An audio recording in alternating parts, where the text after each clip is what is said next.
बिस्मिल्लाहिर्रहमानिर्रहीम अस्सलामुअलैकुम जी। Welcome to another video. I hope you are doing well.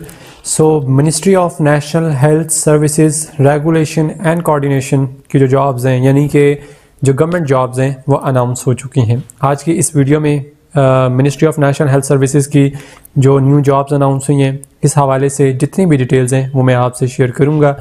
और पूरे पाकिस्तान से male female candidates in positions के लिए अप्लाई कर सकते हैं। ये काफ़ी सारी पोजीशंस हैं। एडवर्टाइजमेंट का लिंक भी आपको डिस्क्रिप्शन में इंशाल्लाह मिल जाएगा।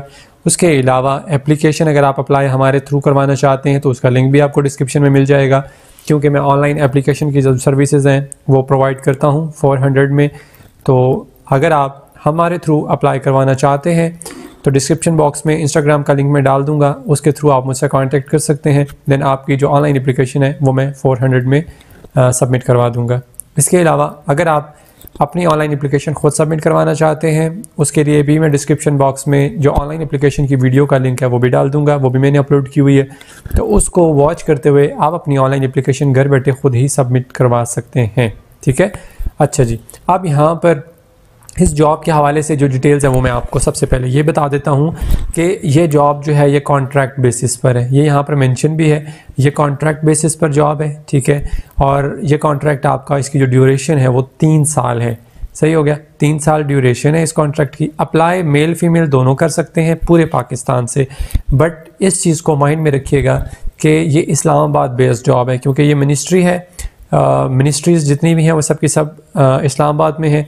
तो आप कहीं से भी अप्लाई करते हैं तो फिर आपको अगर आपकी अपॉइंटमेंट हो जाती है, आप सेलेक्ट हो जाते हैं, तो फिर आपको इस्लामाबाद में ही रहना पड़ेगा। ठीक है, तो इस चीज़ को आप मेक श्योर कीजिएगा, अपने माइंड में रखिएगा, फिर अप्लाई कीजिएगा।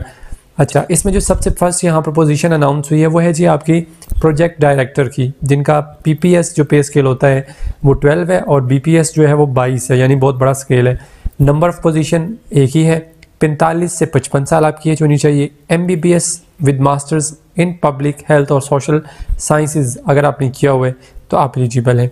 15 साल का पोस्ट क्वालिफिकेशन आपका एक्सपीरियंस होना चाहिए इन प्रोजेक्ट मैनेजमेंट, तो आप एलिजिबल हैं, अप्लाई कर सकते हैं। अच्छा, सेकंड नंबर पर प्रोजेक्ट मैनेजर है, जिनका पे स्केल 10 है, PPS 10 है और BPS 20 है। एक ही वैकेंसी है। 40 से 55 साल आपकी एज होनी चाहिए। इसमें भी आपके पास MBBS की डिग्री होनी चाहिए with masters in public health और सोशल साइंसेज या फिर प्रोजेक्ट मैनेजमेंट, और इसमें भी 10 साल का पोस्ट क्वालिफिकेशन एक्सपीरियंस होना चाहिए प्रोजेक्ट मैनेजमेंट में, तो आप एलिजिबल होंगे। थर्ड नंबर पर IT या डाटा मैनेजर की जॉब है। इसमें पे स्केल 9 है, PPS 9 है और BPS 19 है। एक ही वैकेंसी। 40 से 50 साल एज आपकी होनी चाहिए। और BS ऑनर्स अगर आपने किया हुआ है, MSc इन statistics, economics, bio statistics, mathematics, economics, business, काफ़ी सारे डिसिप्लिन दिए हुए, तो इनमें से आपके पास किसी भी डिसिप्लिन में डिग्री है तो आप एलिजिबल हैं, अप्लाई कर सकते हैं। Candidates with certificate and diplomas related to data science and data analytics shall be preferred.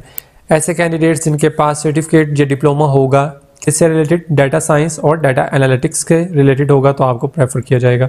और 10 साल का आपके पास पोस्ट क्वालिफिकेशन एक्सपीरियंस होना चाहिए इन सब्जेक्ट फील्ड, यानी डाटा साइंसेज में, डाटा प्रोसेसिंग में। ठीक है, इनमें अगर आपके पास 10 साल का एक्सपीरियंस होगा इन सब्जेक्ट्स में तो आप एलिजिबल हैं, आप अप्लाई कर सकते हैं। अच्छा जी, फिर आगे चौथे नंबर पर है मैनेजर स्पेशलिस्ट। ये PPS 9 BPS 19 है। एक ही वैकेंसी है। 40 से 50 साल इसमें भी एज होनी चाहिए। BS ऑनर्स अगर आपने इन तमाम सब्जेक्ट्स में किया हुआ है तो आप एलिजिबल होंगे। ठीक है, और इसमें 10 साल का आपका पोस्ट क्वालिफिकेशन एक्सपीरियंस होना चाहिए। ठीक है, मैनेजमेंट में। और उसके अलावा इससे रेलिवेंट अगर आपके पास कोई एक्सपीरियंस होगा तो आपको डेफिनेटली प्रेफर किया जाएगा। फिर 5वें नंबर पर है फाइनेंस मैनेजर। PPS 9 और BPS 19 पे स्केल है। एक ही वैकेंसी। 35 से 45 साल आपकी एज होनी चाहिए। MBA अगर आपने फाइनेंस में किया हुआ है या CA किया हुआ है या फिर ACCA किया हुआ है या फिर CMA या फिर ACMA किया हुआ है, आप एलिजिबल हैं। और इसमें आपके पास 10 साल का आपके पास पोस्ट क्वालिफिकेशन रेलिवेंट एक्सपीरियंस होना चाहिए। ठीक है, और आपकी इस जॉब से रिलेटेड अगर आपके पास एक्सपीरियंस होगा तो आपको प्रेफर किया जाएगा। 6ठे नंबर पर कम्युनिकेशन स्पेशलिस्ट है। पे स्केल इसमें BPS 9 और BPS 19 है। एक ही वैकेंसी है। इसमें 40 से 50 साल तक आपकी एज होनी चाहिए और एटलीस्ट आपके पास मास्टर्स होना चाहिए मैथ्स कम्युनिकेशन में। ठीक है, तो आप एलिजिबल होंगे, या जर्नलिज्म में भी होगा तब भी आप एलिजिबल हैं। 10 साल का पोस्ट क्वालिफिकेशन आपके पास एक्सपीरियंस होना चाहिए तो आप अप्लाई कर सकते हैं। फिर नेक्स्ट 7वें नंबर पर M&E ऑफिसर है, जिनका PPS 8 है और BPS 8 पे स्केल 18 पे स्केल है। एक ही वैकेंसी है। 35 से 45 साल तक आपकी एज होनी चाहिए। मास्टर्स आपके पास डिग्री होनी चाहिए स्टैटिस्टिक्स और डेमोग्राफिक्स और पब्लिक पॉलिसी और international development, economics, public health और इक्विवेलेंट एजुकेशन कोई भी होगी तो आप एलिजिबल हैं, अप्लाई कर सकते हैं। 8 साल का पोस्ट क्वालिफिकेशन एक्सपीरियंस आपके पास होना चाहिए। फिर आगे 8वें नंबर पर ट्रेनिंग ऑफिसर है। PPS 8 और BPS 18 है, 2 ही वैकेंसीज है। 35 से 45 साल तक आपकी एज हो। MBBS अगर आपने किया हुआ है with masters in public health duly recognized by HEC higher commission तो आप एलिजिबल हैं। 8 साल का पोस्ट क्वालिफिकेशन एक्सपीरियंस आपके पास होना चाहिए। डाटा असिस्टेंट है। PPS 7 और BPS 17 पे स्केल है, 2 वैकेंसीज हैं। 25 से 35 साल आपकी एज होनी चाहिए और BS आपने ऑनर्स किया हुआ है या आगे सब्जेक्ट काफ़ी सारे मेंशन है तो आप अप्लाई कर सकते हैं। एटलीस्ट 5 साल का पोस्ट क्वालिफिकेशन एक्सपीरियंस होना चाहिए इन डाटा एनालिसिस में, डाटा मैनेजमेंट में, ठीक है। तो ऐसे कैंडिडेट्स को प्रेफर किया जाएगा। फिर फाइनेंस ऑफिसर है। पे स्केल 7 और 17, एक ही वैकेंसी। 25 से 35 साल आपकी एज। BS ऑनर्स आपने इन तमाम सब्जेक्ट्स में से किसी में भी किया हुआ है आप अप्लाई कर सकते हैं। 5 साल का पोस्ट क्वालिफिकेशन एक्सपीरियंस होना चाहिए। फिर 11वें नंबर पर एडमिन ऑफिसर है।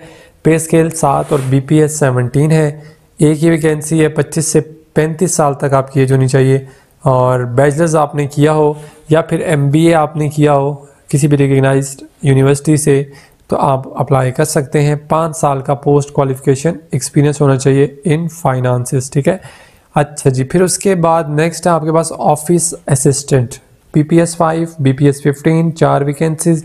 25 से 35 साल तक आपकी एज होनी चाहिए। बैचलर्स आपने साइंस या आर्ट्स में किया हो यानी 14 ईयर्स ऑफ एजुकेशन आपके पास हो तो आप अप्लाई कर सकते हैं और एटलीस्ट 3 साल का वर्किंग एक्सपीरियंस होना चाहिए एज ए ऑफिस असिस्टेंट तो आपको प्रेफर किया जाएगा।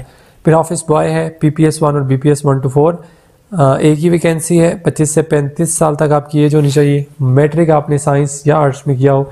3 साल का आपका ऑफिस बॉय का एक्सपीरियंस होना चाहिए।